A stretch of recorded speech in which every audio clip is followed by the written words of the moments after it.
Shalom.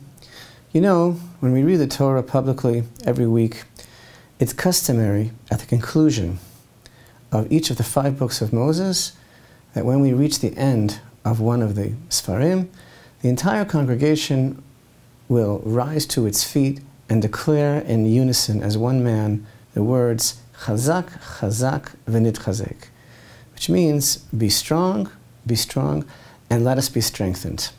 And we'll be doing that, God willing, this Shabbat as we read the final portion of the book of Shemot, Pekudei. Now this 5th and final portion dealing with the desert tabernacle, you know, this is what we've been fixated on for some time now. It's the first order of business following the giving of the Torah while yet at Sinai. And Parashat Pekudei really emphasizes on a simple level the concept of accountability for a leader. After all, these are reckonings. Pekudei, HaMishkan, these are the reckonings. On the simplest level, there's a testimony here that there's no funny business, and nothing was pocketed.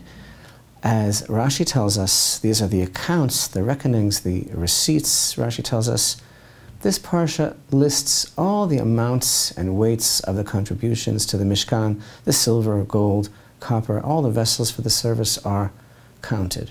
So, in a review of these parshiot, Terumah and Tetzaveh, Hashem was telling Moshe, giving over the commandments. The Almighty was instructing Moshe in the commandments. Vayakel, Moshe assembled the entire nation, told them of their responsibility to erect the tabernacle. They go out, get it together immediately. 2 mornings, they already have more than enough assembled of all the materials. But what does Pekudei really add? Again, doesn't seem to be anything but a reckoning. In Parashat Vayakel, we counted more than 30 action-oriented expressions of the completion of the tabernacle. And Parashat Pekudei seems to be somewhat repetitious. You know, this whole adventure of the Exodus from Egypt, well, let's start earlier, the whole adventure of the creation of man and the formation of the nation of Israel in the belly of the beast in the land of Egypt and its miraculous exodus, and now the establishment of the tabernacle. All of this is about belief in God.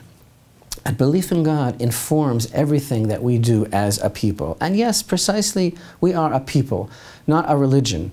To have a religion, you know, it's very cute. We do this and we do that. We have this ritual. But this is not about religion. We're a people. And from this point on, everything that we will be doing from this point of where we're reading now in the Torah, everything will be as a national strategy, a national consensus and purpose. We're going to be following the pillar of cloud, pillar of fire to our final destination. But yes, it's true, we sure are spending a lot of time on this subject of the tabernacle. So tell me again why it's so important and why we should want to return to such an antiquated lifestyle.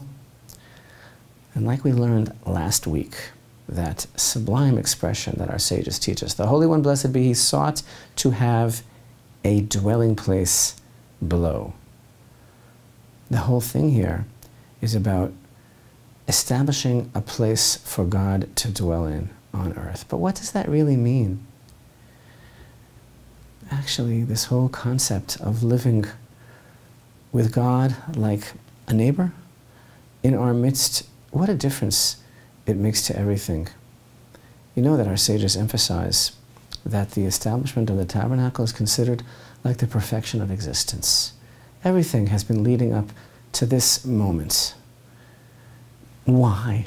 Why is it described in such a bold way? Because we prove that it was all worthwhile. That creation, after all, was worthwhile.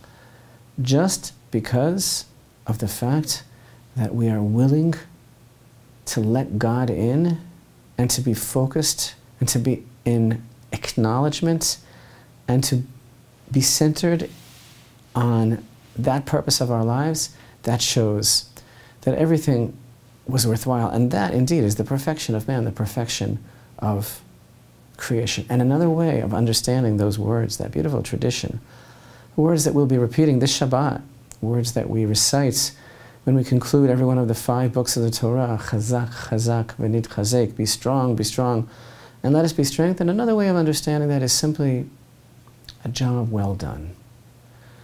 And how forlorn and bereft must be a godless existence. Take it from me, said Hunter S. Thompson, father of gonzo journalism, in the horrid Fear and Loathing in Las Vegas. Take it from me, he said, there's nothing like a job well done except the quiet, enveloping darkness at the bottom of a bottle of Jim Beam after any job done any way at all. No wonder the book's preface quotes that eminent man of English letters, Samuel Johnson, who said, "He who makes a beast of himself gets rid of the pain of being a man." It is precisely because we are men and not beasts that we are commanded to erect that tabernacle wherein we separate the species of man as elevated above the rest of creation. Yes, it certainly can be painful to be a man. The alternative is to become a beast. And it is so easy to sink into that insipid darkness. And it is precisely that insipid, stupefying, quiet, enveloping darkness that Jewish life, centered around God consciousness as exemplified by our nation, centered around the tabernacle and then the Holy Temple, that comes to address, rectify, excise, and purify that morose human tendency to give up. Giving in to that quiet, enveloping darkness, the potential for evil and despair inside all of us, is giving up. And giving up on the human who is created in the divine image, that's what it means to give into that darkness. So small wonder that this act, the completion of the tabernacle, was considered to be the rectification of creation. And the first day of Nisan, the day on which the tabernacle was erected, the first day of the new month of Nisan, that day is considered by Torah as a day of celebration for the whole universe, a day of the highest joy that is felt by all of creation. Celestially, it's a ripple effect of some sort of reverberating cosmic life flow of joyous energy that goes forth in the beginning of Nisan, because the tabernacle was erected and God was let back into the picture. So small wonder again that verses that we find in this Torah portion, like, for example, here in Pekudei, chapter 39 and verse 32, all the work of the tabernacle, the tent of meeting, was completed.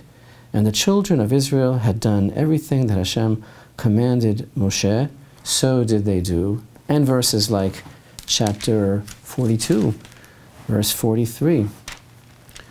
I'm sorry, here, verses 42 and 43, which read, like everything that Hashem commanded Moshe, so did the children of Israel perform all the labor. Moshe saw the entire work, and behold, they had done it as Hashem had commanded, so had they done. And Moshe blessed them. Small wonder that these verses are so, shall we say, almost uncannily reminiscent of Genesis 1, verse 31, which reads, and God saw all that he had made, and behold, it was very good. And in the beginning of chapter 2 of Genesis, where we read, thus the heaven and the earth were finished in all their array. By the 7th day God completed his work which he had done, and he abstained on the 7th day from all his work which he had done. God blessed the 7th day and sanctified it. These verses are a parallel, because the establishment, the completion, the erection of the tabernacle is a parallel universe, and it's a parallel to the creation itself, because this is the next stage of creation. It's like there are two stages. There is pre-tabernacle and there is post-tabernacle. And post-tabernacle is the confirmation that it really was a very good idea indeed to bring man into the world just for the purpose of him being able to know that there's a creator, that there's a God in the world. This celebrated educator, Horace Mann, he said, "Be ashamed to die until you have won some victory for humanity. Chazak, chazak, v'nitchazek. Be strong, and let us be strengthened." The building of the tabernacle is a victory for all humanity. And besides all this, here in Parashat Pekudei, there is some music to my ears, because there are 17 more times where there is an action-oriented expression. Vayas, vayasu, he made, or they made. All of the aspects of the tabernacle are accounted for, and they did not materialize magically. They did not descend from heaven. They were made in the desert. And notice that the people of Israel did not recriminate or excuse themselves or debate the merits or establish exploratory committees or gear up other committees to reject the findings of the first. They actually made the tabernacle. And you know, there's an interesting comment that Rashi makes here at the end of this Torah portion on the words, "Now they brought the Mishkan to Moshe."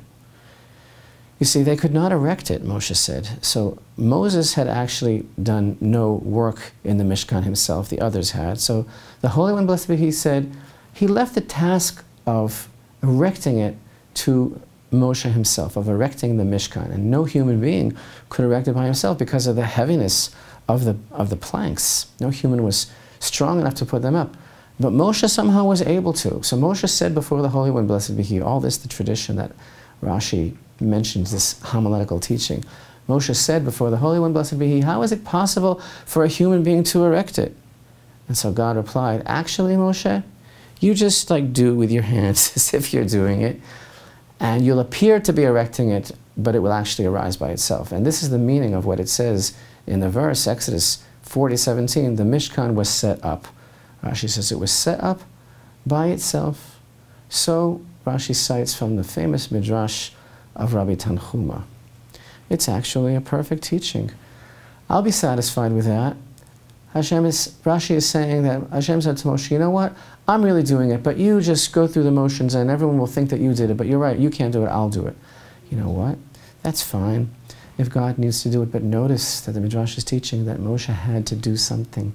At least he had to go through the motions, at least he had to use his hands. And so when we are ready to take all of this so seriously and realize that we have the opportunity to facilitate the rectification of creation and to actually validate our own humanity, and in the words of Horace Mann, to actually achieve some victory for humanity by being the model nation that we can be, centered around God consciousness by erecting the Holy Temple. We can go through the motions, and whether we do it ourselves or if like others would like to say, even though it says so many tens of times in these Torah portions that we've been enjoying all these weeks that we did it, like others like to say that God will do it, fine, let God do it, but at least let's act like we're doing it. And together with that holy partnership, we can bring about, God willing, the continuation of creation, the rectification of all creation.